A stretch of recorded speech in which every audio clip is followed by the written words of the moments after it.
Hey guys, this is Jon and Austin, and this is our Christmas episode of the Meatgistics podcast. So we don't have a ton of Christmas things for you, to be honest. We just did our 12 Days of Christmas live stream that went awesome. A lot of fun. We did a schedule, which helped. Yeah, that was, I think, helpful for everyone. Yeah. We learned that we need to do more stuff like that because of the lady that emailed in about our Thanks Black Monday live stream that was like, hey, you forgot me in the giveaway. I won and you didn't send something. We were like, what? We went back and we were like, oh, yeah. Yes, we did. We did miss Not you. only Sorry. that, but it was also, that was the one I made a joke. I was like, if you can prove you're related to General Patton, I'll give you two. But we are going...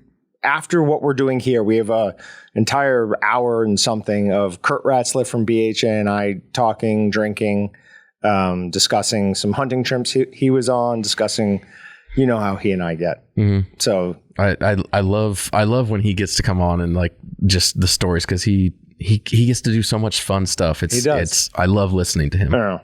We meander. We just go from topic to topic. We don't really have a plan. We just kind of talk it through. But before we do that, what are you planning on doing for Christmas? Some of my family won't be in town till closer to New Year's. So some of our Christmas stuff we won't do for another week and a half here. But, okay. We'll spend some time with my in-laws on Christmas Eve and spend some time down in Howard. And then Christmas Day, not really sure what the schedule for Christmas Day is going to be because it's weird this year. Since Christmas falls on a Sunday, and then my church, like they normally have like multiple worship services, mm-hmm. and this year they're only doing one, and it's at a time that none of them ever are. So it's throwing off my whole schedule. Yeah. So I still have yet to really exactly figure out what we're doing on Christmas. So you don't do you do midnight mass before and on Christmas Day? No.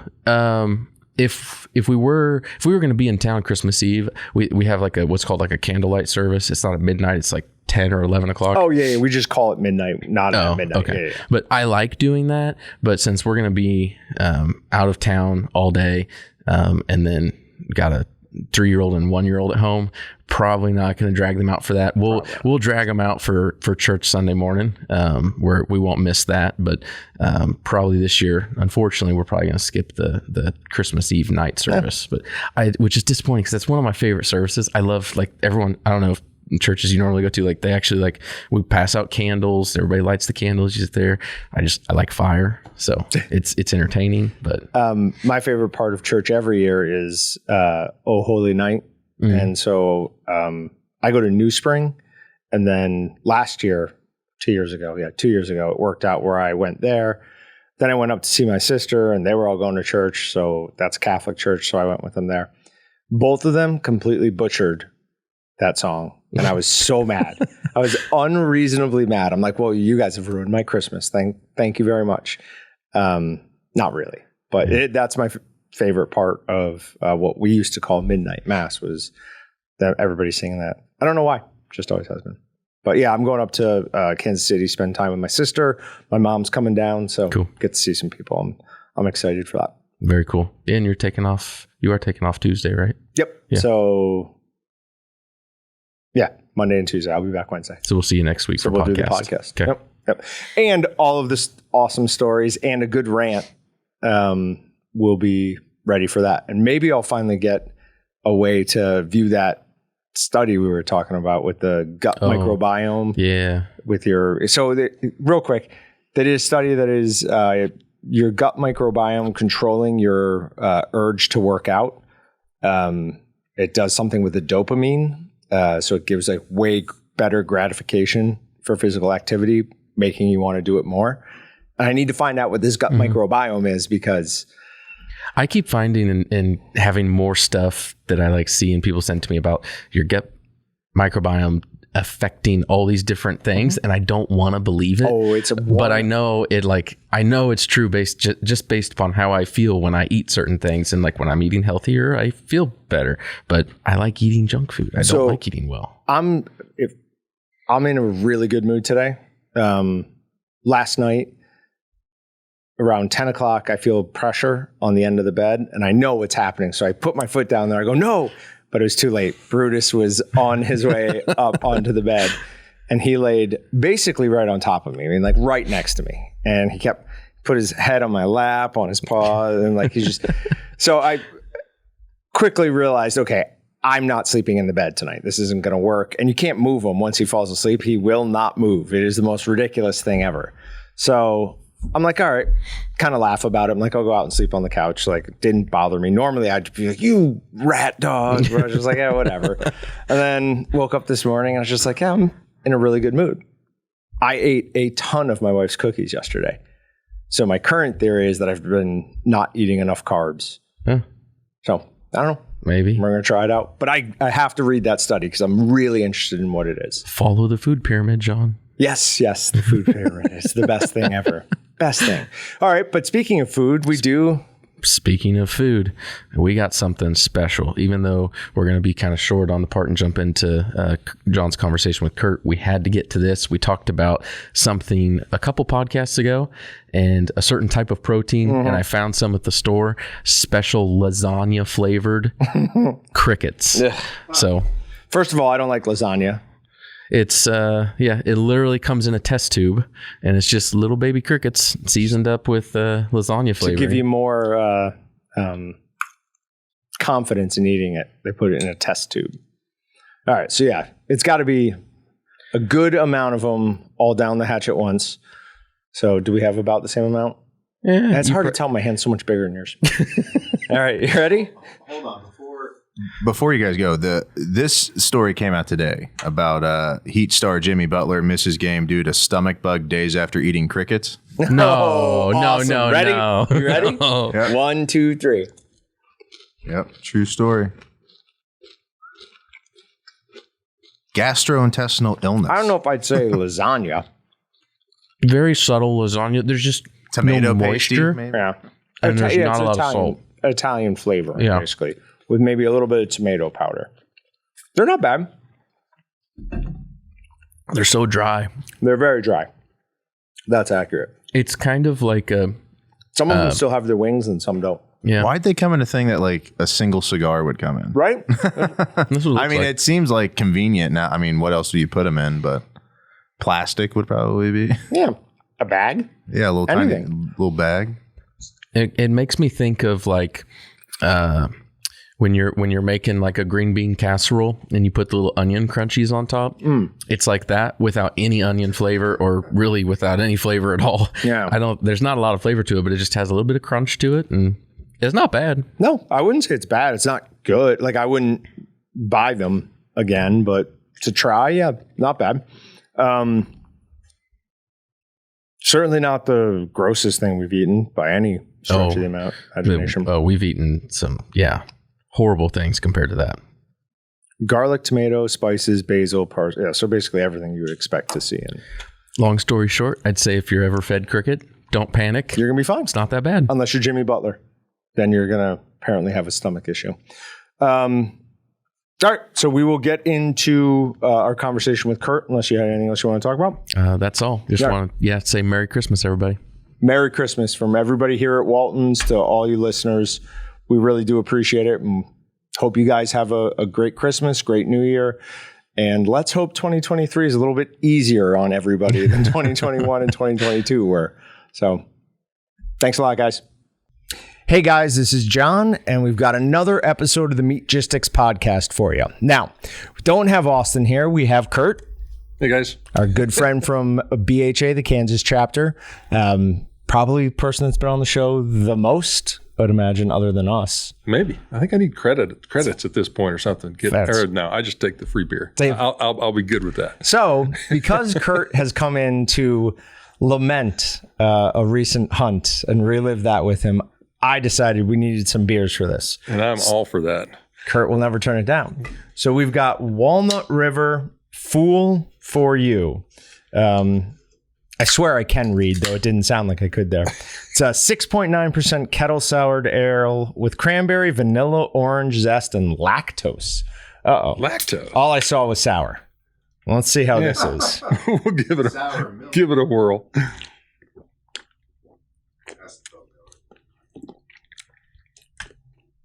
That It's not bad. Yeah, but it's not Like that's not really sour. It's a little short on the sour end of things. Yeah, I would like my wife might be able to drink this. She does not like sours at all. Yeah, she might be able to drink this. It almost starts being a sour and then it just goes nah. Yes, it must be the lactose part of it. Right, I'm just going to smooth right out instead. I got to try it again though. Yeah, I like the 6.9%. That's not bad. I kind of like that. Second go around was not so bad. No, I mean, it's not bad for sure. I'll drink it. It's just not quite the sour. Yeah. I was hoping for. It's not as sour as expected, I guess. Well, if we get through these, there's a different kind in the fridge that we can try. I'm another one of those. Fairly sure we can get through that. Now, we've also got a smorgasbord ahead of us. This smelled so good walking in here. It's like I said it coming in here, but literally like I followed my nose back here. Like it was so good. It smelled so good coming down the hall. Well, we have the imitation bacon, and anytime you make that, it just smells amazing. Yeah. So we've got a couple of things. Here are backstraps from my deer. Now, we've already tried these on a previous podcast. Awesome is here. You weren't. This is the Mojo rub. I lost the bet on Kansas State and Notre Dame. Okay. So it is now officially Mojo, not Moho. Oh, okay. We marinated both of them in the Argentinian barbecue. Wow. Then we rubbed this one with Mojo and then that one with Wild Game Seasoning, the BHA Wild Game Seasoning. Nice. So go ahead and try some. And we did this a while ago. So I had them vac packed and frozen. So I just sous vide them for like an hour at 130 degrees. Well, the first taste of that was amazingly good. It's that Mojo seasoning has like a citrus kick to it that you're not really expecting with any really red meat, but it works really well. That's fantastic. I really like that. Oh. So wow, that's really good. Mojo with Argentinian barbecue, and then the other one is your Wild Game Seasoning. So I'm not sure why, but one of them stayed significantly more red than the other. Does it pair? I can't hear myself. Does it pair nicely with the meat? Does what, the seasoning? Trick. Does it pair nicely? Well, your beer. Oh, It was not bad. yeah. Actually, that first one would pair really well. It did. I took a sip afterwards, and it's like, man, it's a nice combination. Good contribution, Patrick. I'm trying. I was. Oh man, if you guys saw what I was just doing, I was on all fours over there, getting the microphone from under John's. No joke. And then I felt coming back this way, and then realizing I unmuted the wrong channel. So please continue. I felt a little nudge against my leg. I'm like, what? I reached down. He's grabbing a microphone. See, that's good. Yeah. That's just like, that's a good, solid rub taste. Oh, the Wild Game one. Yeah. Yeah, it's got a little bit of sweetness to it. I wouldn't even necessarily call it spiciness, but it's got a little something beyond just sweetness to it. Man, that's good. Both of those. Wow. Absolutely amazing. Now, that is my deer, so of course it's delicious. That's obvious and goes without saying. Good job. Probably could have put nothing on it and still would have been amazing.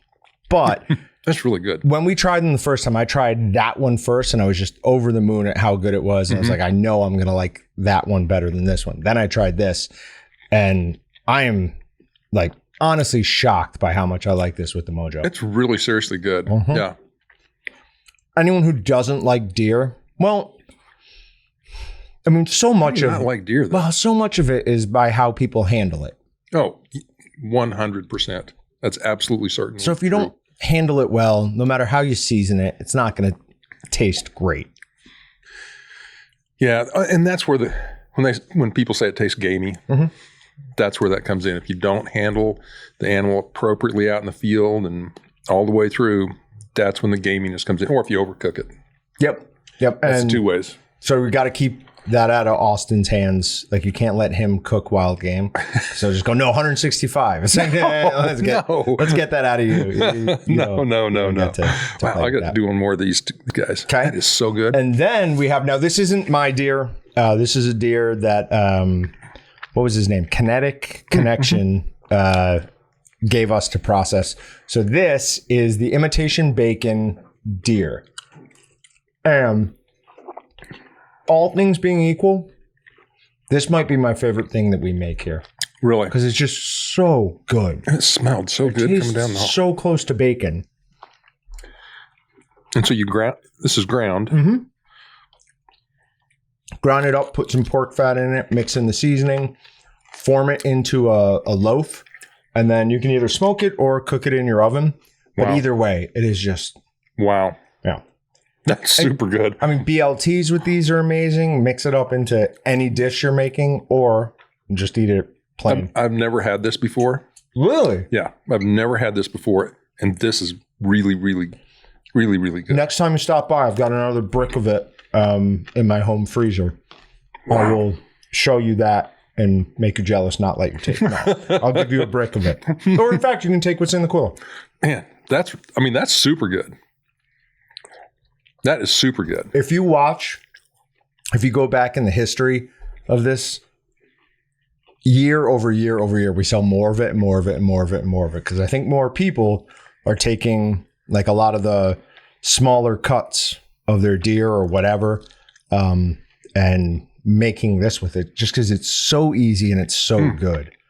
Now, that's really tasty. This one has the imitation bacon seasoning, and we added bacon taste booster to it. So bacon taste booster is just an additive that they started using when people were vacuum tumbling bacons to get everything in it. So it's supposed to give it more of like the dry rubbed flavor, like the old world flavor. And we always said, don't add it to, this or bacon snack sticks or anything. And then somebody asked me on Meatgistics one day, they're like, why? What would it do? I was like, it'd make it taste more like bacon. Like, why wouldn't we be?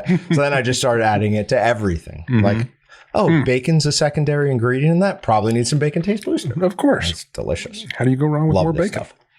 Yeah, that is literally, I've never had this ever. And this is really good. I will be making this. I've only ever had it out of deer and beef. That might be wrong. I might have made it out of pork once, but whatever. Really interested to see what it's like out of elk, moose, some of the other wild games. But literally, this is just ground up, mixed up, and form a loaf. Yep.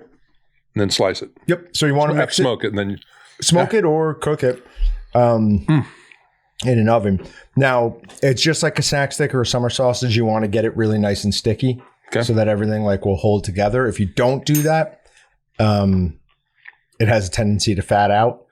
And when you cook it, all the fat will leach out and rise to the top. But yeah, we tried one time to make it look like bacon by doing a layer of protein, a layer of fat, a layer of protein, a layer of fat. So it had like the fat runs in it.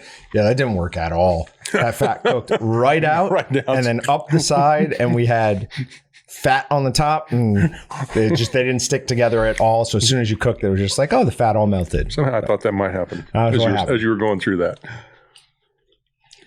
But man, that stuff is so good. Oh, that is so good. More and more people are finding out about it because the amount we sell is just incredible. I've got some deer trim from a couple of deer, I think it is, at home. I might bag some of that stuff and take it home with me. Yeah, give it a shot. I will. It's really not hard to do. Now, it's certainly a lot easier than snack sticks and even summer sausage. I mean, you don't need a stuffer for it. Literally, the only thing you need for that is a grinder. Yeah. Because you can hand mix and that's it. I like it. All right. Then this is from a guy. I should actually give his name. Hold on one second. Where did I put that?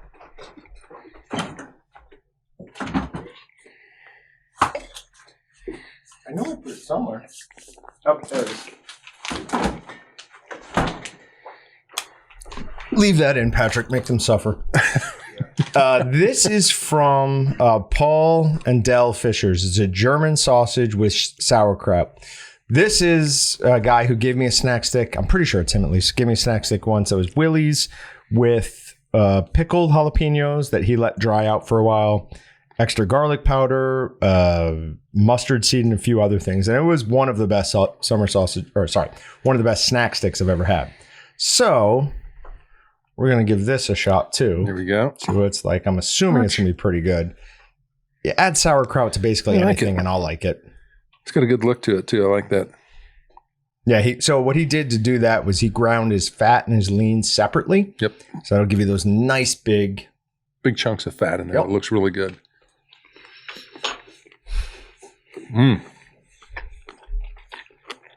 That's not bad. That doesn't suck. Whew. That sauerkraut comes through nicely. Yeah, and see, I'm not even a sauerkraut guy, Okay. but that's pretty good. Like, that's pretty good. For everybody on Meatgistics who's a big fan of or follows the canning everything post, we got this one post about canning. Yep. And they talk about sauerkraut in there all the time. I will try to get Paul to give the recipe for this because it truly is delicious. That's really good. That is really good. Yeah, seriously, I am not like a sauerkraut guy, but I'll have another piece of that. I like sauerkraut. And this is best sauerkraut sausage I ever made. Is I took our Reuben sausage once and loaded it up with sauerkraut. It's pretty good. Like, this is not overpowering to me. The sauerkraut end of it. It's really just a really good sausage with some extra flavoring in it. is what None it of the feels like. European sausages are ever going to be overpowering, and I mean they're all mild or traditional, however you want to say it. Yeah, that's good. All right. So now for the last of the try food things. Here we go. So this has been almost 2 years in the making because this is some tender jerky that we made and put in a vac bag and threw in the corner of our kitchen over here with the intention of just watching what happened and eventually maybe eating it. Well, I finally just convinced myself that nothing was ever going to visually change with it. It was always going to look how it looks. As far as food safety, I think we're good. I know why you broke it out when I'm here, because you know I'll try it. And that's about the best I can do is I think we're good. It definitely, Let's find out. It feels a little tough. So we might have to chew on this a little bit. We'll do a 1, 2, 3, go on this deal. I also think it was maybe brisket. How I'm just looking at that. That's what I'm thinking. Like that doesn't look like. That looks like brisket. Normally I would use eye of the round. And this is like long and thin. Yeah. Well, all right. All right, ready? 1, 2, 3, go.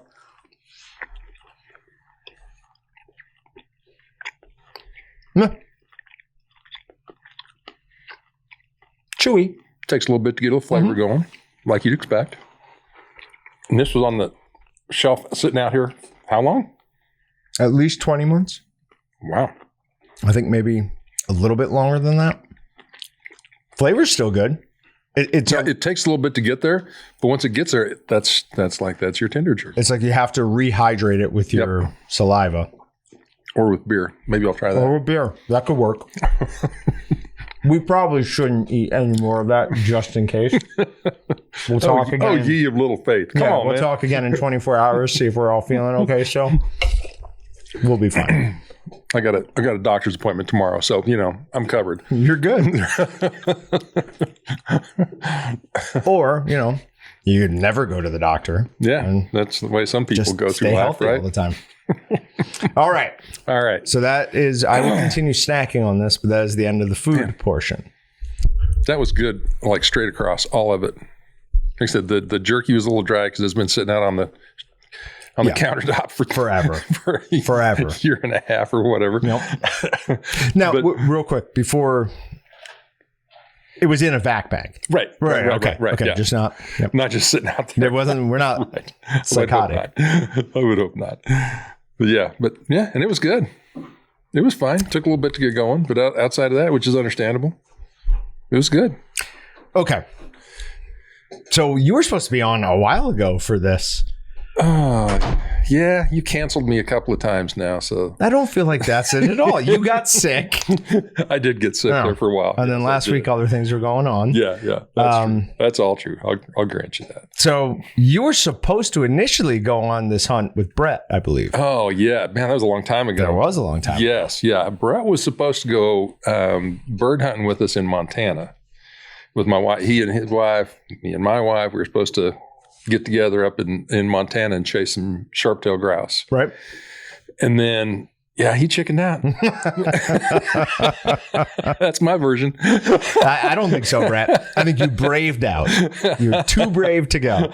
No, another hunt But I'll go back to that one. Okay. If Brett did chicken out or whatever his reason was, it doesn't matter. But it was a good call because it was so hot in Montana this year. It was so ugly. I mean, it was ugly hot, and we were trying to chase birds around, and the dogs were overheating constantly, and so we had to really, really, really watch that. Yeah. And so yeah, we were able most days to hunt until like 10 or 11 in the morning. Start at sun up, and you could go till 10 or 11. And then it was too hot. Yeah. And I mean, we've only got 2 dogs. See, we don't have like a whole trailer load of dogs to switch them out and all that kind of stuff. We've just, we're in our little Honda Pilot and we're driving around up there and with 2 dogs in the back end and off we go. And so, yeah, we were done like at 10 or 11 in the morning. And what kind of dogs? English setters. Okay. But, and we had, Jeff Hancock that does our BHA podcast with me. He went up there also, and he went to a different part of the state. And we were talking afterwards. It's like we had 2 completely different experiences up there this year because he went to an area that's pretty well known for having a large number of birds. And so it also has a large number of hunters pretty much every year. And that was like one of the few places that really was really good for birds last year up there. And so he went up there and was up there with everybody else and all that kind of stuff. And my wife and I opted to go to a different part of the state. It's one that we've been to a couple of times before. And there's very little hunting pressure. And the birds aren't great, but they're pretty good. Okay. And so like we were up there, we were scheduled to be up there for 3 weeks. And we ended up making it I think we were up there about a week because then we had to come back down to Colorado to babysit grandkids for about a week. But then we went back up. And so altogether, we were up there probably a week or 10 days. And every field that we walked into, every pasture, whatever you want to call it up there, we saw birds. Every place we went, we saw birds. Okay. Not a lot of birds. Right. But we saw some birds. Okay. And we saw 0 other hunters the whole time. That's perfect. Yeah. And I'm not telling you where we went. Yeah, I was going to say, I understand not it even was close to hot that. and unfortunate that it was that hot, but still, I would take by yourself absolutely 100 times over more birds, but being crowded. Yeah, I would. That's my pick every time. And so, yeah, we had nice steady amount of birds, and we'd hunt till 10 or 11, and then go spend the next few hours just kind of scouting, looking for other places to go, and deciding whether we want to go this direction or that direction, whatever, and then go back to a pasture that we were camped out in, a public land pasture, basically some BLM land. And we'd just throw the tent back up and hang out and let the dogs cool down. I'd put up a tarp to give the dogs some shade. Yeah.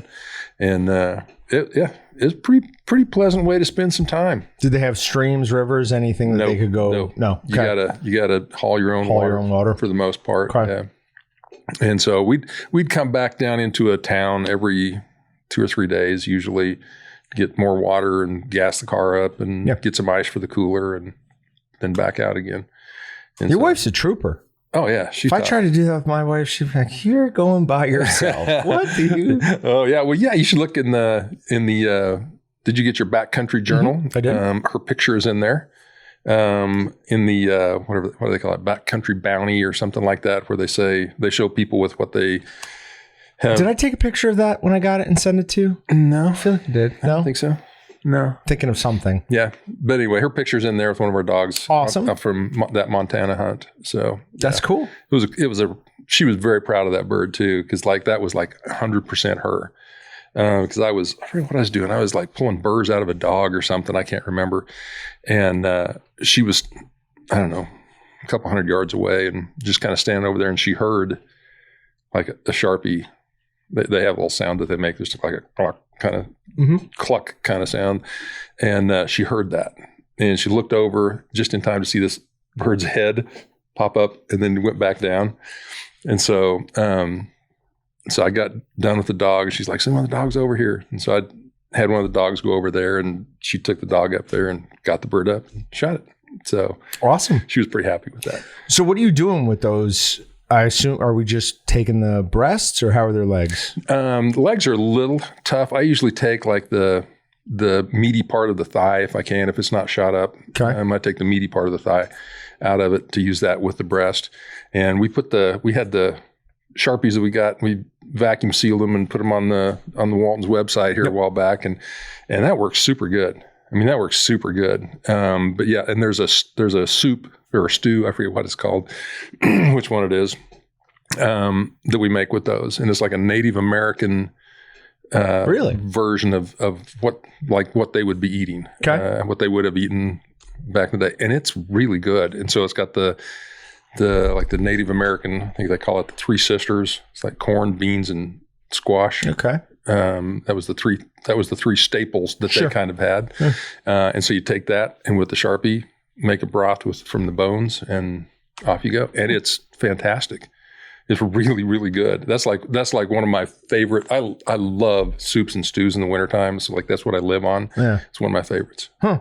And everybody says that Sharpies are strong and gamey and all that kind of stuff. Not necessarily so. Is it the same thing though? Is it just how you cook them and how you handle them? I think it's how you handle them. Okay. I think with, and this is my thought anyway, is like on prairie chickens, and Sharpies are like a cousin to prairie chicken. Okay. It's like you take a prairie chicken and just make a couple little modifications, and it's a Sharpie. Sure. And they both, I mean, if you just take a slice of it, throw it on, fry it, and eat it, it's going to be a strong flavor. Right. But if you cook it right, handle it right, and like I always clean the bird right away.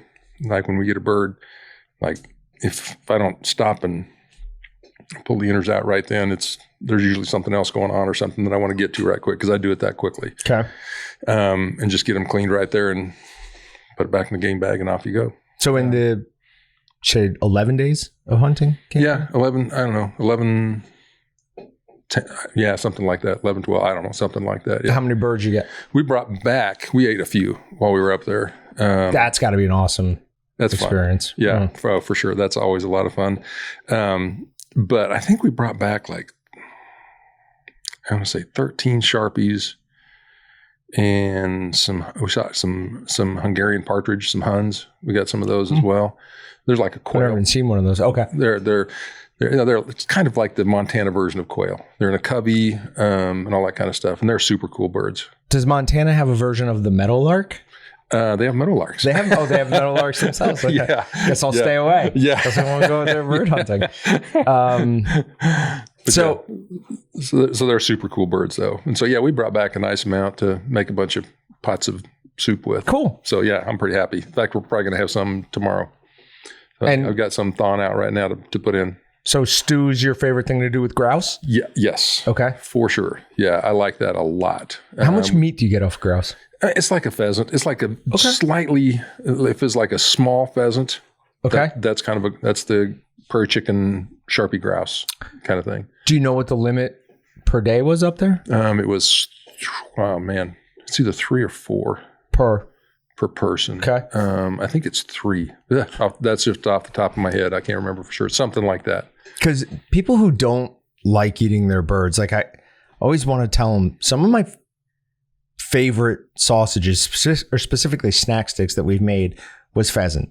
Mm-hmm. Like we made a pheasant once with Willie's pork fat, and I added something else to it. I can't remember what it was, but it was phenomenal. They're great. And then they're absolutely great.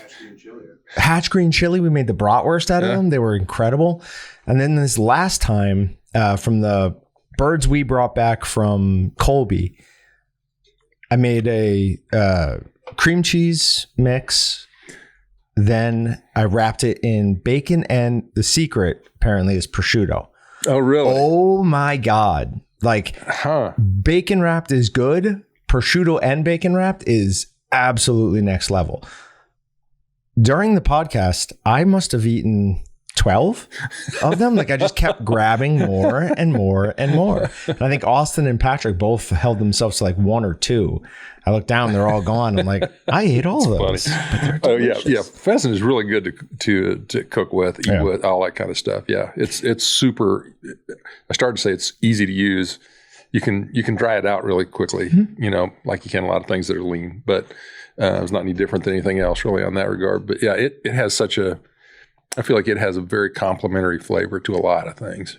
It really does. Yeah, it's a nice, like white, lighter colored meat. It's easy to do. Just from a taste perspective, I probably prefer quail. Oh yeah. But it's just such little amount of meat. Such little meat. But so hard to hit. They go so fast. Actually, they're slower than pheasants. That's not true at all. It is. They're quicker. But they're slower. Okay. If you know what I'm saying. They come out of the gates quicker. They're a sprinter. This is proven. Yeah, absolutely. Okay. Yeah, they're a sprinter. They're going to come out. They're like full speed instantly. Yeah, that's the difference. Yeah, because I'm thinking about watching pheasant fly away, and they're way faster than quail. Yeah. It's just that they take longer to get up to that speed. Yep. Huh. Yep. So there you go. Interesting. Yep.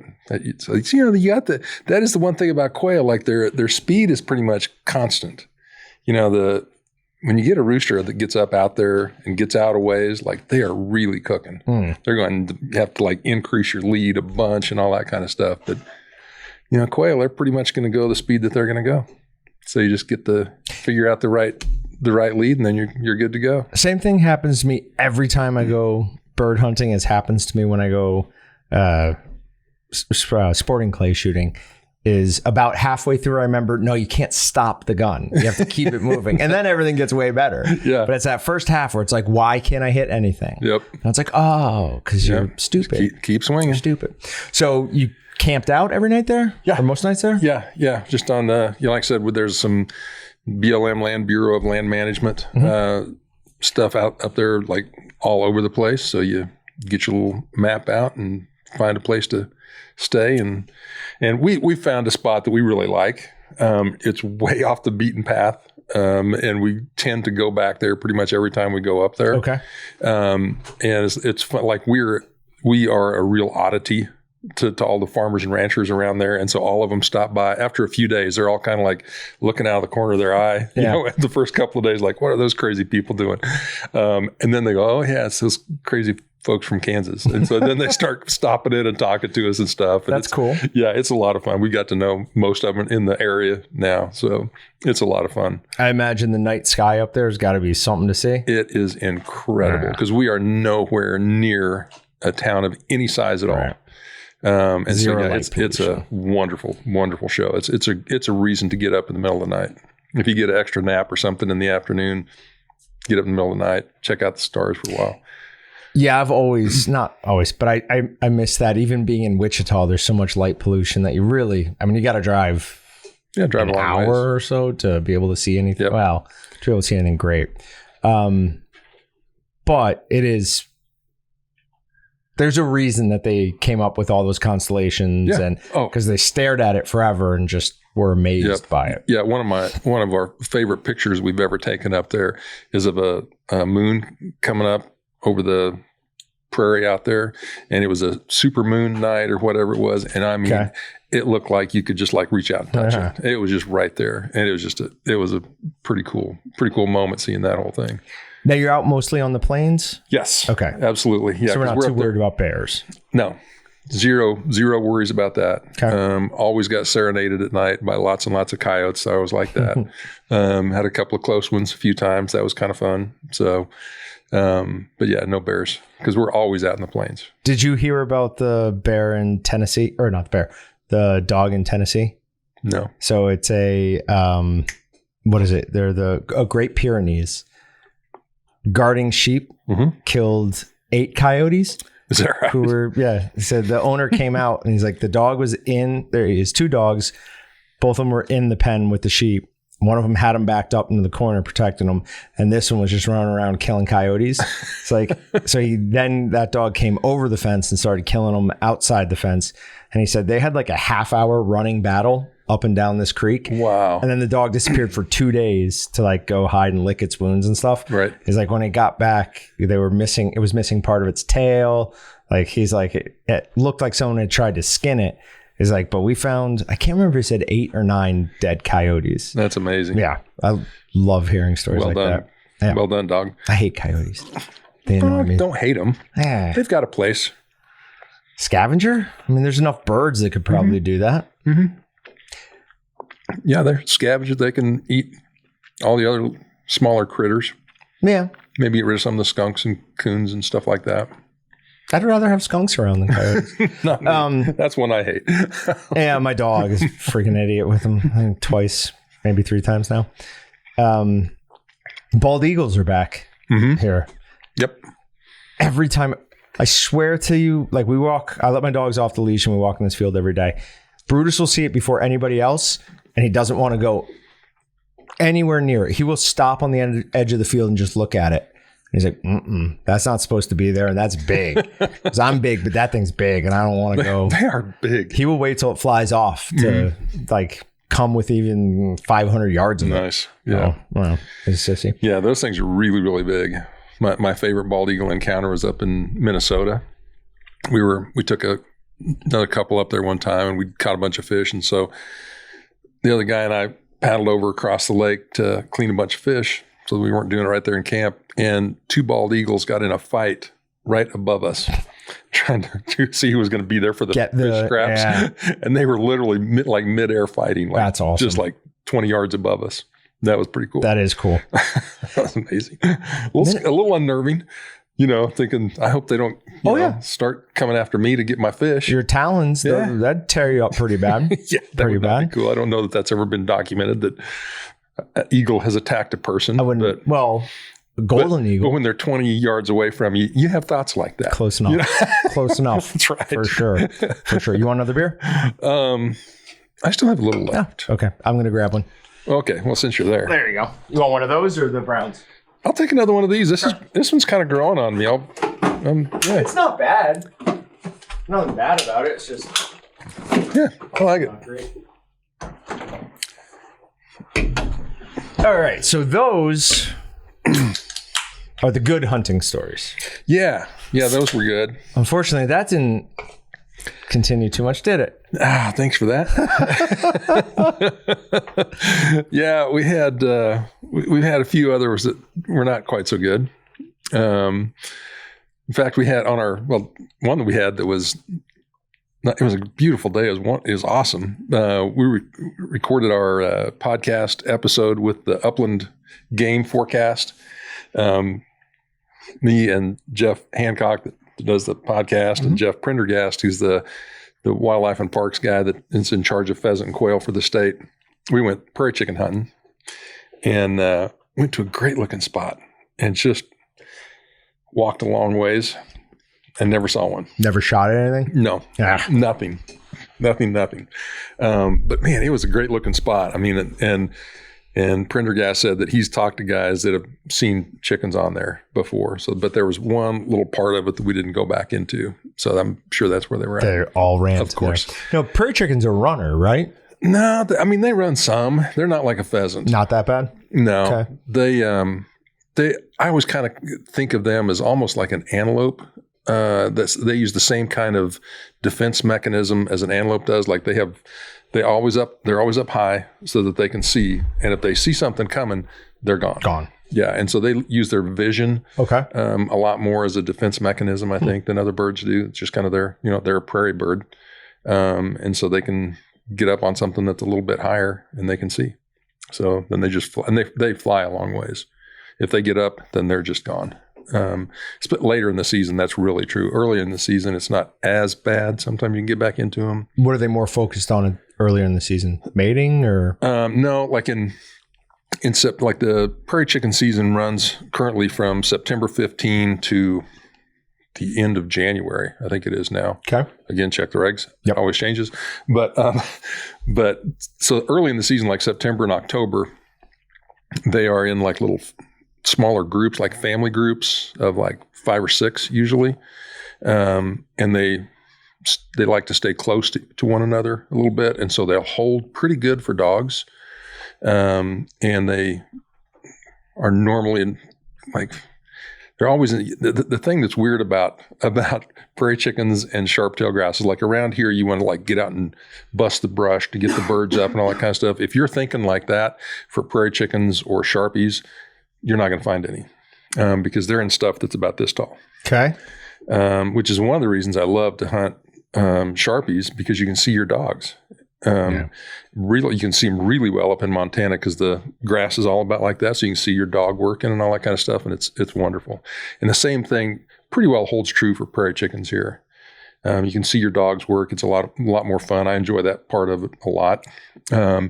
So you're not having to bust through the brush and all that kind of stuff. You're just out having a nice walk. It's very hilly usually, but it's shorter stuff to walk through. See, the people we go with at Colby, we've gone with the same family the last couple of years.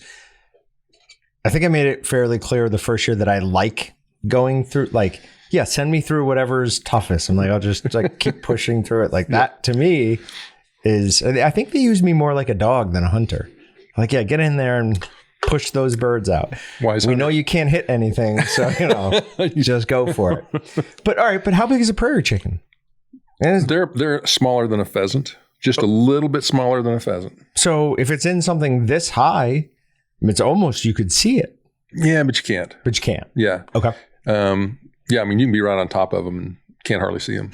It's like pheasant and quail and stuff. You can be like, they can be right there in front of you and you can't see them. But yeah, they've survived all these millennia for a reason. They're well camouflaged for the stuff that they live in. Fair point. So yeah, but they're awesome birds. Prairie chickens and sharpies are both great. But yeah, so we walked our legs off that day. Didn't see a bird. Did a podcast talking about how terrible the bird hunting was going to be in Kansas this year, as we had just proven. And the drought really, really knocked the bird numbers down this year for sure. But yeah, so we did that one, and then I think the hunt after that was, I have a son-in-law that wanted to go elk hunting this year, so it's the first time he'd hunted anything, so that was pretty cool to start out kind of going for something big. And I feel like that's a big swing on your first. Yeah. Like you and I talk, my goal was always more birds than a deer, and probably honestly next year deer too, and then maybe 2024 go after an elk. Yeah, and that's what typically folks do. He was ready to jump in with both feet, so I'm like, all right, we'll go do that. So we went and man, had a tough hunt. Yeah. I mean, it was tough. It was super, super cold. And I saw a cow elk. We had bull elk tag, and I saw a cow elk for about 2 seconds. That was it. And that's the only elk we saw. Now we heard him. There was one night we heard him coming through. I was guessing it's hard to say how many there are as they're walking through at night and all that kind of stuff. But I was guessing, it was a herd of, 10, 8 or 10 cows, and sounded like there was maybe a couple of young bulls with them, which is kind of standard. We were hunting the second rifle season in Colorado. And so they've been picked on a little bit, by that time. And this was about halfway through the season. And we heard them coming through at night. The cows were chirping back and forth at each other, and the bulls were kind of doing teenager sounding bugles. Yeah. But right at that day when they came through there that night and that day, there was no snow on the ground. There wasn't very much. We got snowed on like either 2 or 3 times. I don't remember while we were up there, but the day that they came through, it all melted off. Or the night that I keep saying day, the night they came through, it had all melted off, and I'm not the world's greatest tracker. Right. So I was able to follow them for a little ways, and then that lost them. So snow does make that easier. Yeah, but it does. I love being out in fresh snow. Just looking at all the tracks and everything is just so much fun. But yeah, we hit it pretty hard. It's a 9-day season.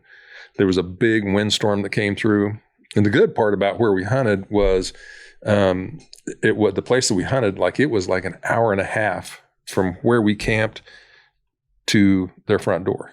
Oh. So it was pretty sweet that way. So there was this big storm coming in. So we hunted as long as we could, jumped in the vehicles, drove home so that we didn't have to just lay in the tent and get pounded. Right. And then when the windstorm was gone, we came back. So we missed about a day there. But we were out there the rest of the time. It was cold. So basically 9 days.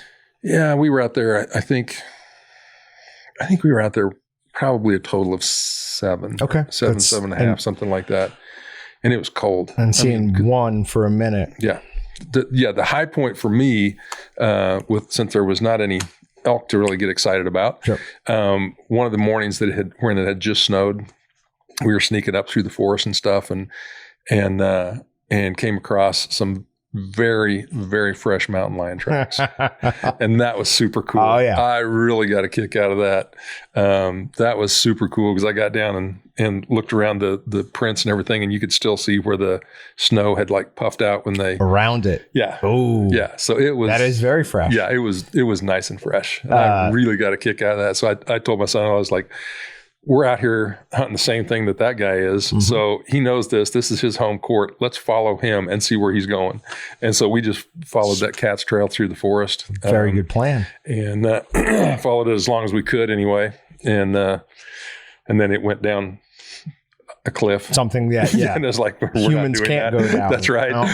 So that ended that little deal. But it was fun. It was a lot of fun. My daughter actually came up, because we were up there, my daughter and I were up there for a couple of days, just kind of looking around, trying to figure stuff like logistically out to hunt the area before my son-in-law came up. And man, the first night up there, it was well below zero, and there was some wind, and it was brutal. That's not fun. It was brutal. That's probably like the coldest night I've been out in the wild, out in the woods, someplace. It was really cold. So, but we made it through that, and had done some scouting that day. Did a little bit more the next day, and so yeah, kind of figured out the area a little bit, and then proceeded to just walk around for apparently no reason. Strike out. But that happens. It happens. With the mountain lion, at least you didn't see those tracks double back on you. That's correct. That would have been concerning. I don't know how I would have reacted to that. When the hunter becomes the hunted. Yeah, that's not great. It's a different deal. It's a bad feeling. I am seeing way more stories about human interactions with mountain lions in the last 2 years or so. Yeah. Feels like, I don't know if we're pressuring them, going into their territory, if they're getting pushed out because the numbers have increased. Well, when you think about it, where do new houses get built? If you're in a mountainous area, they're going out into the woods more and more and more, and that's pushing out into their stuff.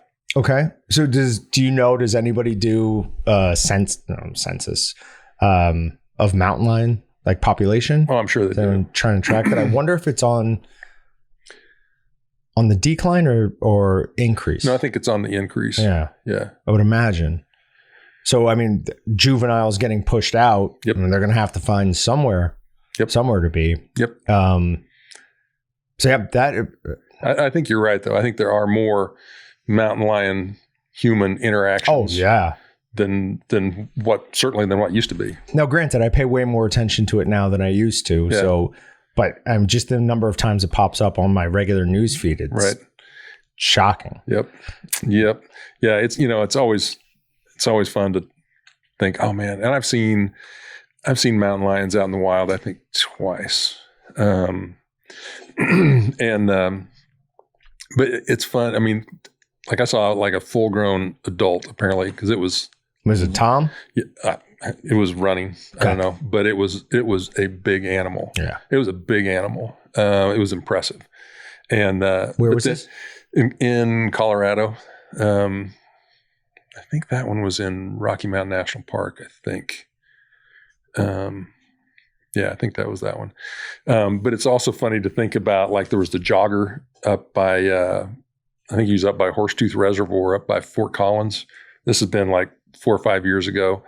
And this juvenile mountain lion like attacked him. Okay. And dude took care of it. I mean, oh yeah. Yeah. And, it's like funny to think about that. Like I think of that giant, that big full-sized animal that I saw.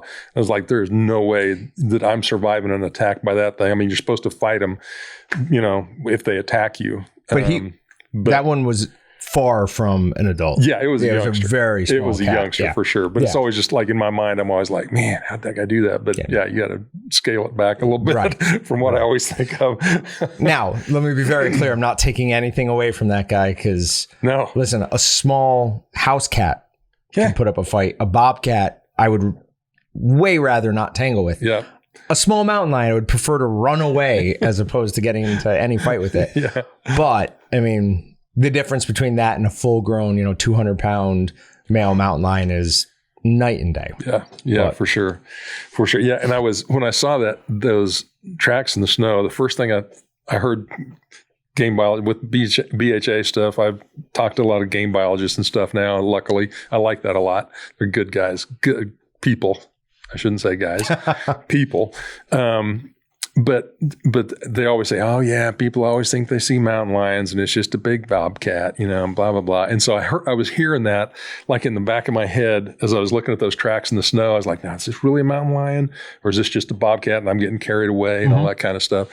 But I was like, but they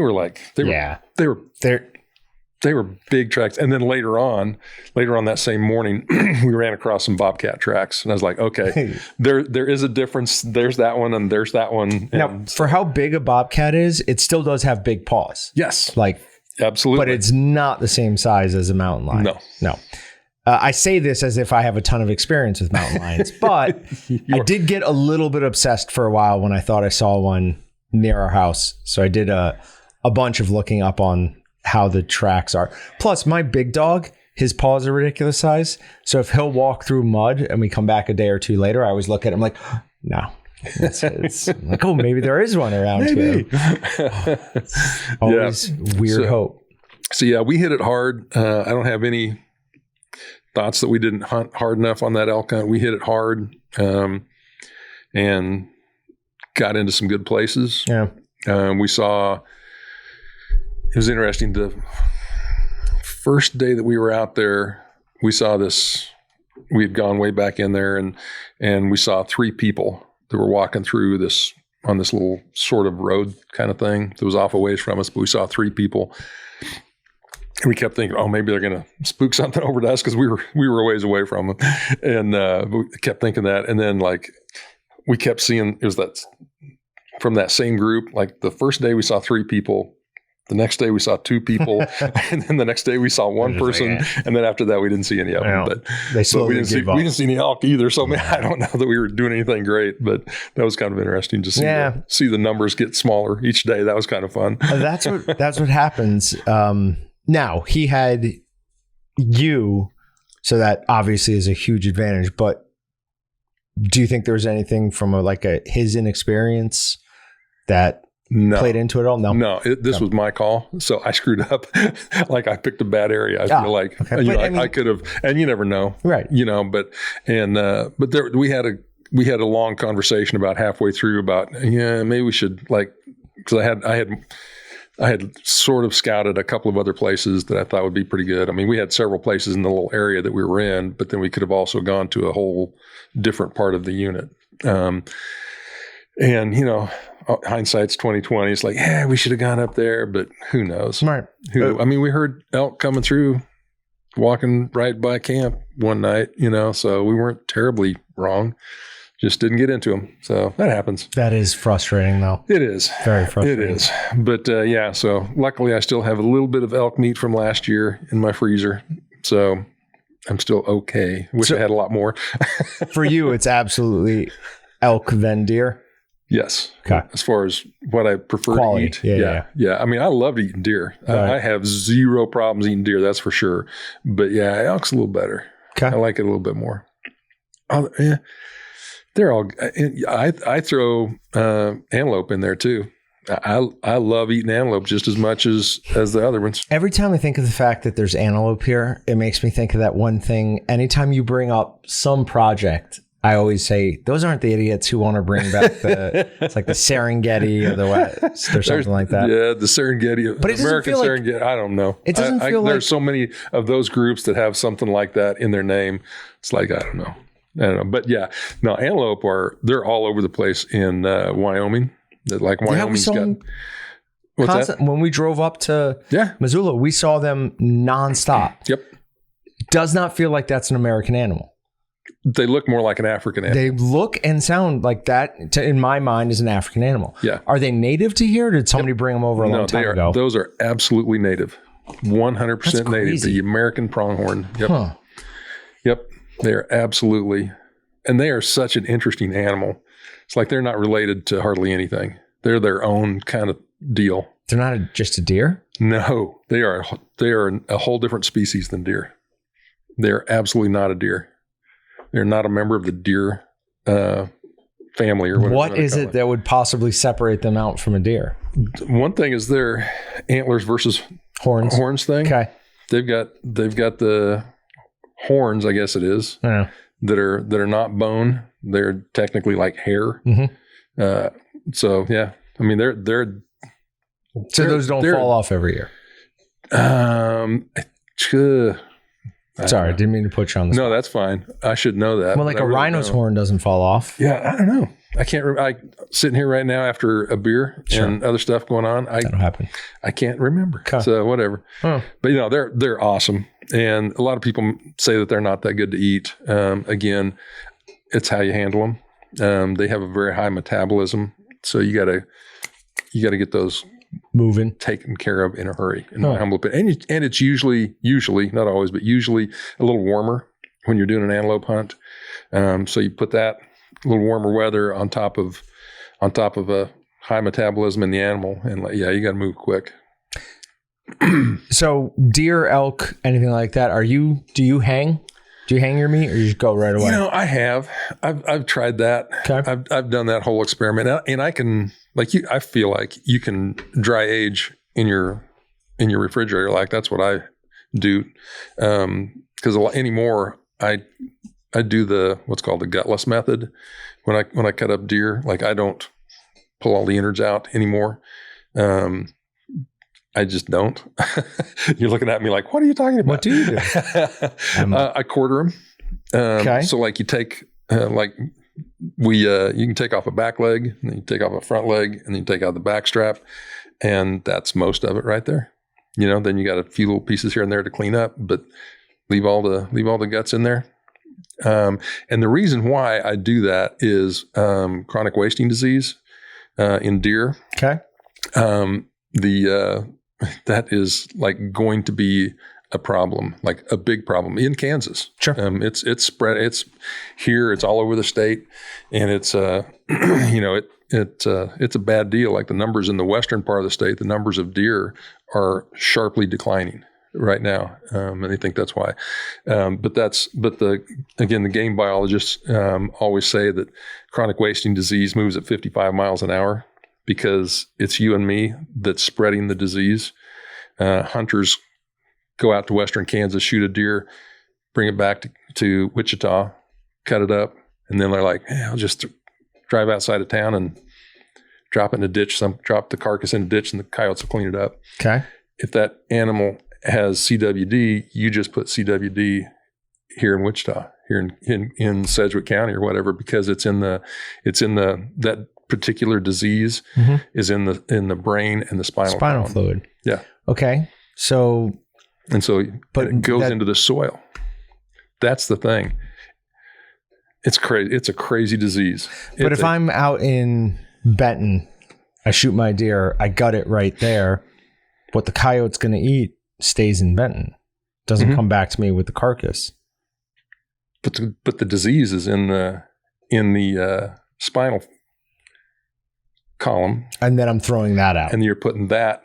Like if you take it, I'm just saying that's what a lot of guys do. They just drive out in the country and they'll dump, and then you've put CWD in that county.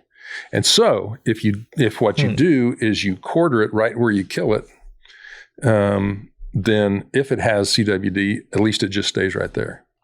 And that's the current theory it's a complicated situation. And there's people that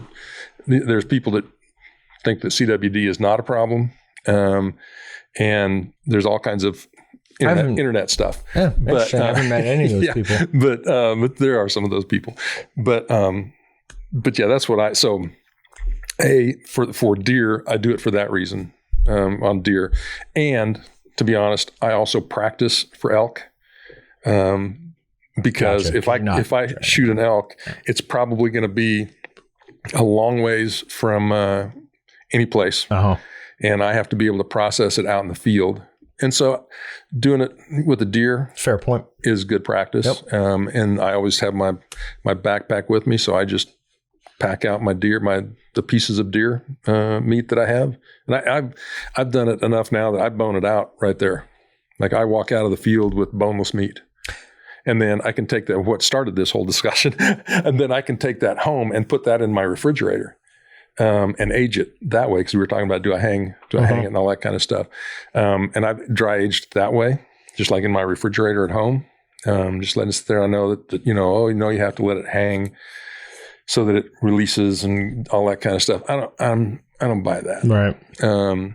But so yeah, I've dry aged stuff in my refrigerator. I don't really see, unless you do it for a long time and you like that really funky aged, like the funky aged, like the blue cheese kind of feeling. Which I don't see that much different. Yeah, and I don't either. And so I've played around with all that stuff, and now I put it in there, let it cool out, let it firm up really good, and then I cut it up.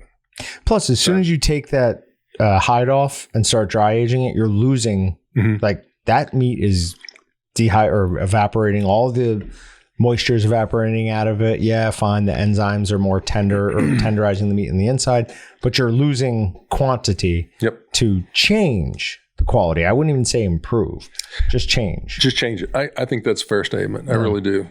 Yeah. And we had our deer processing clinic here at Walton's. What was that, a month ago or something like that, maybe? Something. And I showed a video at that deal about how to do the gutless method on deer. And it's a YouTube video by Randy Newberg.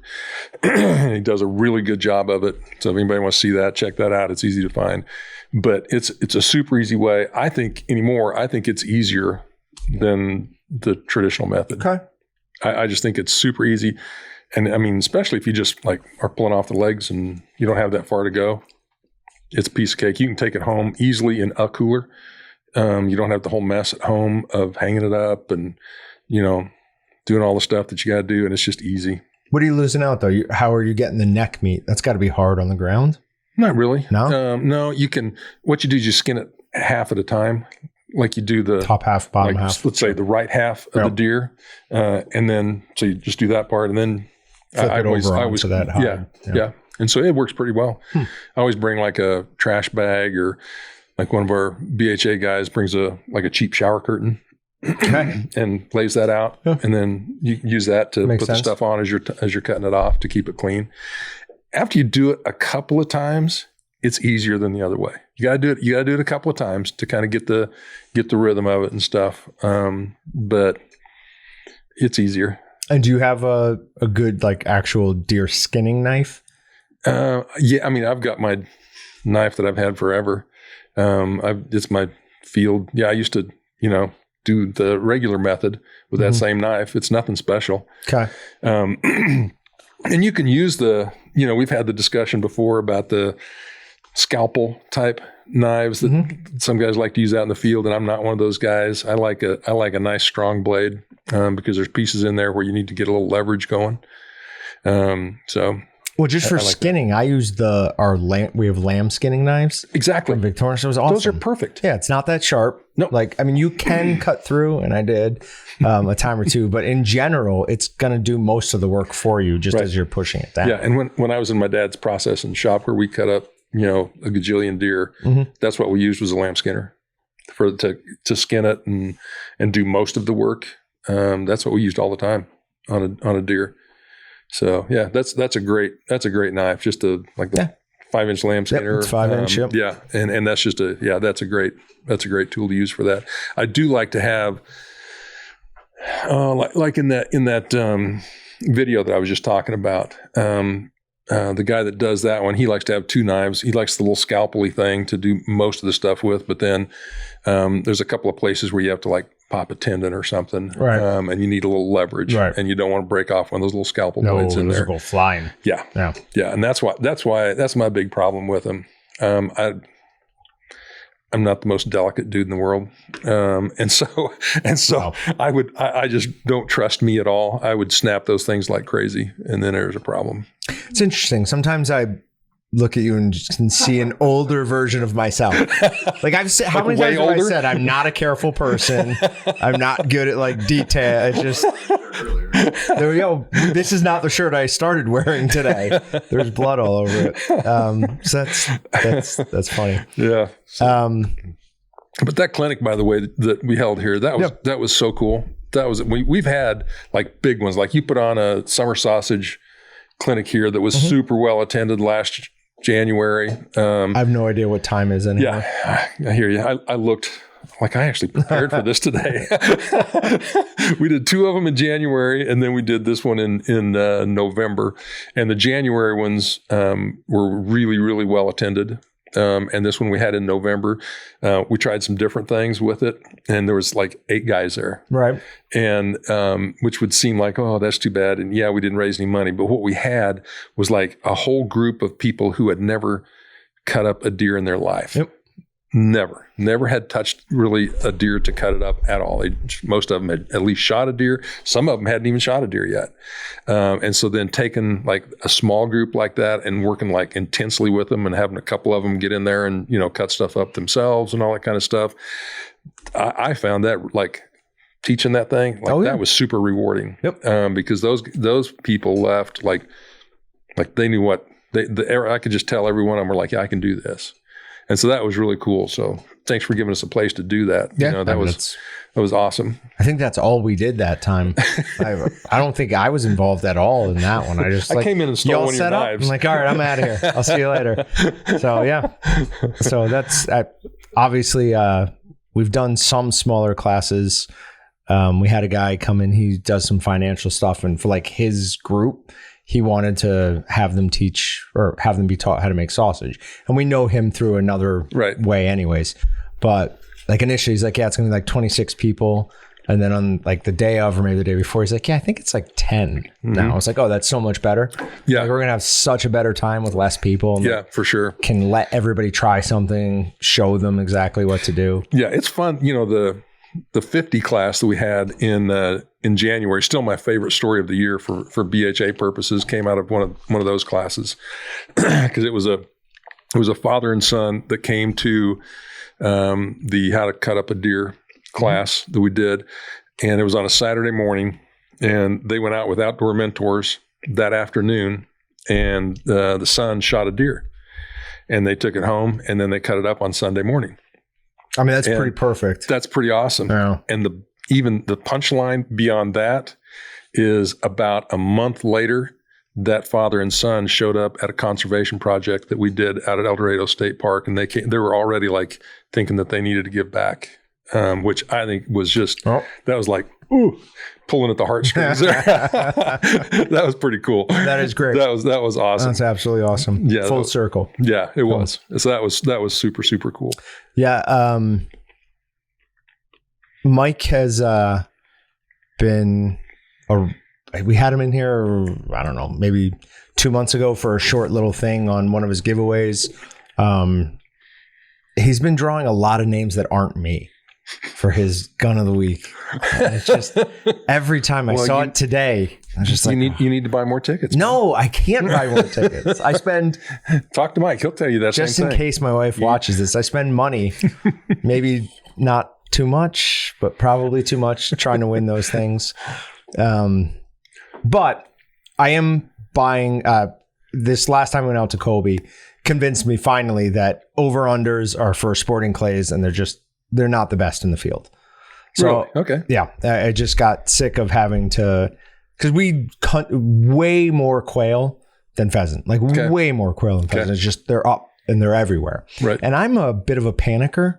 Like my initial like 2 or 3 seconds is mostly me trying to get my heart rate back like down and that initial like adrenaline surge under control. Then it's where are all the dogs? And, so a couple extra shots would help. I'm looking at a Benelli A300. Okay. Or a CZ 1012. Okay. Do you have any opinions on? I don't. Okay. I'm of the other opinion. You like an over under? Actually, you just want it to be more difficult, though. You're way more experienced hunter than I am. I shoot a That's side not by fair. side.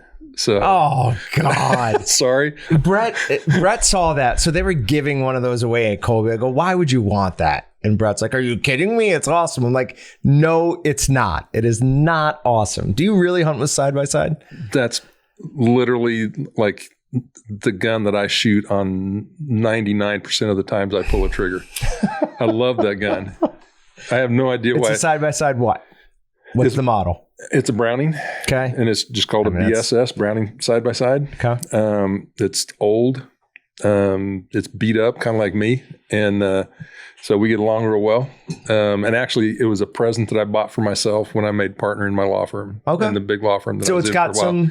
It's got some meaning to me and all that kind of stuff. But seriously, man, I love that gun. I thought making partner, sorry to interrupt, was only like in movies. Like every time you see a lawyer, it's a thing. Believe me, man. It's just good. It's refreshing to know it's actually real. It's a real thing. When you got no connections nowhere and you did it all yourself, it's like, yeah, that's pretty sweet. Okay. But yeah, I love that gun. I really do. I think, and the reason that I like it, and everybody's got their own opinions, and I get that. And yeah, you only get 2 shots. Most of the time, if you're shooting a third time, it's only because you're pissed off because you missed the first 2. And that's a true statement. They're usually gone by that time, and you're just throwing some lead out in the air with a hope and a prayer. And that's it. Yeah, that might be fair, but still, it makes you feel better. Good, yeah. It feels, yeah. On it. I'm pulling the trigger again. But I mean, for the most part, you're going to get it in the first 2 shots. But get a bird or you're not. We busted. It's usually over by that time. But we busted a covey in Colby, and both my first 2 shots, quail straight down. Mm-hmm. If I'd had a third shot, could have gotten another one. You'd have ruined it. Now, that is a total lie. Yeah. I absolutely never dropped 2 on 2 shots. That did not happen. So, yeah. I believed you. Come on, man. If it did happen, and then I have that third opportunity, it's a little bit better. Plus, I don't know if I'm getting just older and like softer, but I'm kind of sick of just eating that shot. A semi-auto, at least it's taken some of that.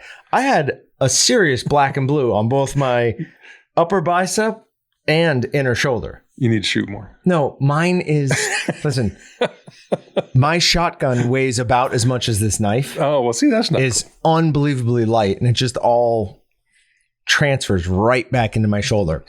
Don, the instructor over at Rainier, has told me and kind of worked with me on trying to pull the gun apart, like to reduce recoil. But it's another one of those, the gun needs to keep moving thing. Like I don't think about it until it's already too late. Yep. Like a damage is done. So I don't know.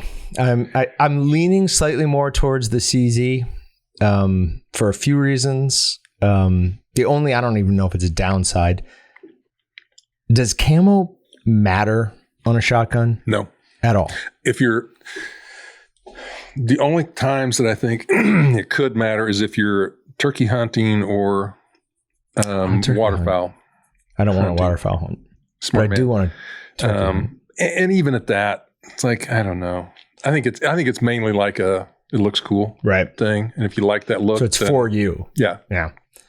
So is it just that turkeys are so switched on that they'll see something that's not? They have great eyesight, but you shouldn't be moving anyway. Right. And if you're not moving, then it most likely doesn't matter.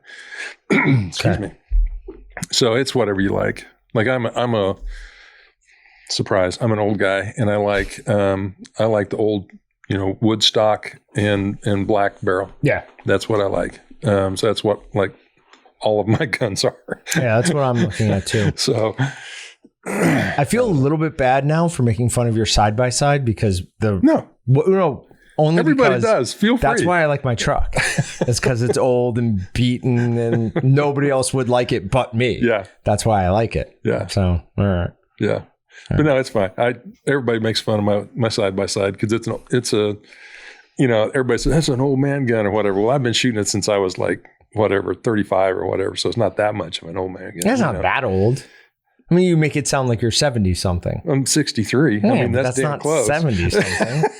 That's a long ways away. But anyway, I just love shooting that gun. I shoot sporting clays with it. And I'm usually the only side by side guy there, and I don't care. I would imagine. I like that gun. Yeah. And 12 gauge, 20 gauge? 12 gauge. Yep.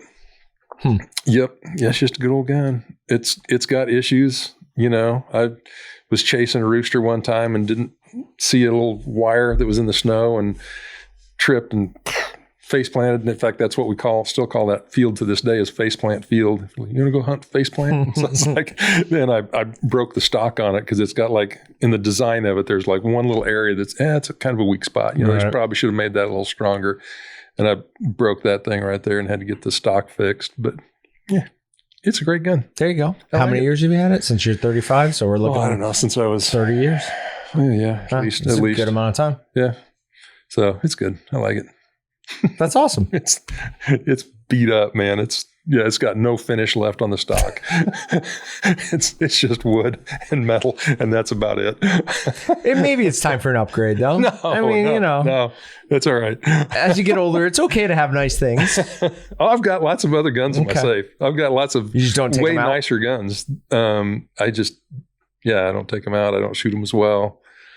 No, I've got some real nice. When you go after elk, what do you bring? 30-06. Okay. Just a Remington 700. Same when do what? Same when you go for. I use that again. It's like that's the gun. If I'm not shooting my side by side, I'm shooting that 30-06 because it's different stuff, and that's pretty much what I've got. I don't want to talk about how many guns I've got, but I've got a fair number of guns, and I realistically shoot like 3. I think I'm starting to figure you out, and I think I'm seeing just like kind of what I'm going to be as I get older. Oh, Lord. Because I do the same stuff. It's like, no, that's what I use for this, and this is what I use for that, and that's it. Yeah. What about all those other things? I don't really use those. I have them, but I don't really. Yeah. I don't know why I have them. Yeah. Yeah. There for a while, I decided I was going to like have one of each of the Browning shotguns. So I've got, a bunch of Browning shotguns, and I don't. Like they just sit in there collecting dust. I should do something with them instead of just letting them sit in there, decompose gradually. Someday they'll be given to grandkids. Yeah, and we'll make up some good story. Oh, Grandpa used this gun all the time, and he killed the last short-faced bear with this. Yes. Amazing. Saved all of the Washington coast or wherever it was. Yeah, that's it.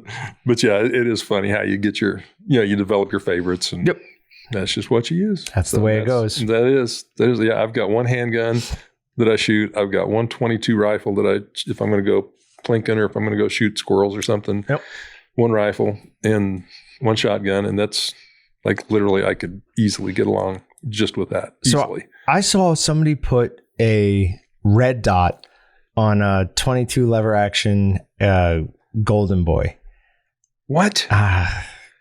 Can't understand it. Was that you? No. They put a Picatinny rail on the top of it and they put a red dot on top of that. And I'm like, no, I couldn't figure that out. Yeah, and as you were going through that, I was like, oh God, he's going to get close to something that I did. But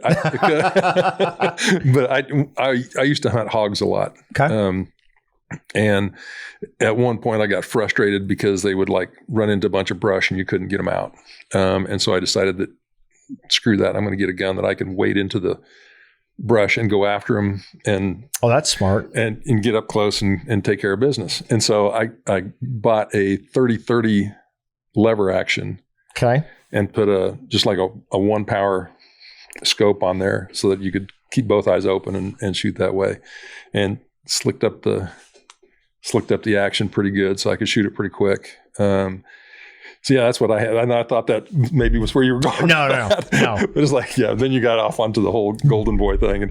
But I do like shooting that gun. I haven't shot it for a long time. Oh, lever actions are a blast. They're so much fun. And I slicked that thing up pretty good. My 22 is my favorite gun to shoot, just like, because it's just tink, tink, tink. There's no recoil. There's no nothing. It's hyper accurate. Like you put the targets on something and that's what it's hitting. There's no worries about it. Going into the brush after a hog is really not the smartest thing in the world. It's not the dumbest. There's way dumber things. And I've probably done most of those too, so it's okay. I mean, while hunting, what are those dumber things? Following a bear into a den? There's lots of things. We don't need to go into that here in public. Okay. I mean, it's probably not something that a lot of people do, but I got frustrated with that a couple of times. And there was a ranch down in Oklahoma that I had permission to hunt on, and there was one particular spot that they called the hell hole. And they would always run into the hell hole and you couldn't get them out. And so that was one of the reasons that I had that gun and put it together that way, was so I could walk through the hellhole and get those doggone hogs out of there. And then I lost. And then the rancher didn't want me coming back anymore because he signed a contract with a trapper, and the trapper didn't want hunters on there. So lost permission on that deal. That's what happened. So yeah. So, and then I had a couple other tough breaks on some hog hunts, and it just kind of soured me on it. Yeah. So how did you like eating that meat? Did you eat that for sure meat? Yeah, no, there's there's the down there, Oklahoma, Texas, down in that area, the small pigs, the little piglet kind of things. They call them footballs because that's a pigskin football. Sure. But that's what they call them, is little footballs. And I like I'd usually try to get a few of those because you put them in your smoker hole, and it's just fantastic. Just absolutely fantastic. Just as almost like a pulled pork kind of situation. They're just really, really good. So I like that part about as much as anything. But most of them, I made like some kind of brat or something out of most of them. They were okay. At that. I mean, that's been, I don't know, a long time ago now. I would probably do a better job of figuring out how to prepare them. But I made most of them into ground stuff, and most of them were in brats. I really liked them with brats. I thought it added a great flavor. Okay. Just like a straight, like your blue ribbon kind of stuff. Just like a straight brat, it just added a little tang to it, I felt like, with the wild animals. I thought, and I really liked it. I thought it was great. So I made a ton of that. So eventually I'm going to get down to Texas and get on some hogs. It might not be in the next year or two, but I have offers to go do it, and I'm absolutely going to take them up on that. Just might take some time. If you need backup or somebody to walk into the brush, let me know. I'll go with you. Yeah, I don't know about that. They're not that bad. Yeah, we'll see. I don't think I'm doing that. Maybe throw a hand grenade in there or something. Oh man! You know what was funny though? When I didn't go hog hunting for a long time. I had a buddy that did, and he was always, "Oh, come on, you hunt all the time. You should come down here and do this, and it's fun and blah blah blah." And I was like, "Yeah, but I hate paying to go hunting. That's anti me. I don't like to do that." And then one year they had a guy that canceled at the last second. You don't have that argument this time because the guy already paid, and so it's just gonna lose the money, or you can come for free. And so I was like, yeah, okay, I'll do that. So I got to go for free, and it was really funny. I was watching the guides, and they just continually were talking about, oh yeah, we just take these hogs that you guys shoot, and we just throw them out and let the coyotes. Sometimes the coyotes don't even eat them; they're so nasty and terrible and all that kind of stuff. But they did always clean them, I noticed, and I was like, wait a minute. And so I started watching a little closer, and yeah, I think they were for sure taking them back. Smart. And so I was like, well, wait a minute. If these things are, if there is a good thing to do with it, then, there must be, a reason for it. And then I thought, well, I'm not going to pay. So I just started I kept my ears open and talking to people and and they also talked about what a pest and nuisance and all that kind of stuff they were, which is true. And I thought, well, then surely there's some ranchers out there that just want somebody to come kill them, come get rid of them for them. So I finally found a couple of places like that. Cool. So that's what I did. And so that's how I ended up with my 30-30. Very smart of you. Every once in a while I have moments. Very smart of you. Yeah, just I moments. guarantee you I It's never would have flashes. picked up on that. I would have gone through the rest of my life just been like, no, these guys told me once they're terrible. Just keep tossing them out. No. There's nothing wrong with those. They're not filthy, horrible animals.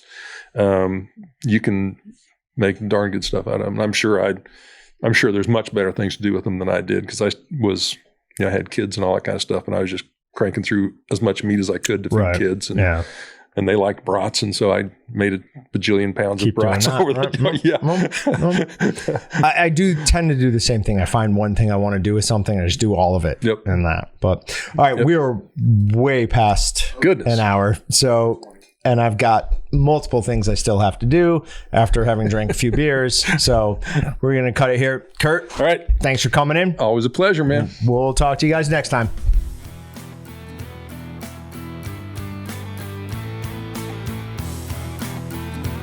Thanks for checking out the Meatgistics podcast. To shop everything but the meat, head on over to waltons.com. To get your meat processing questions answered by experts and enthusiasts alike, head on over to our online community at meatgistics.com. Waltons, everything but the meat.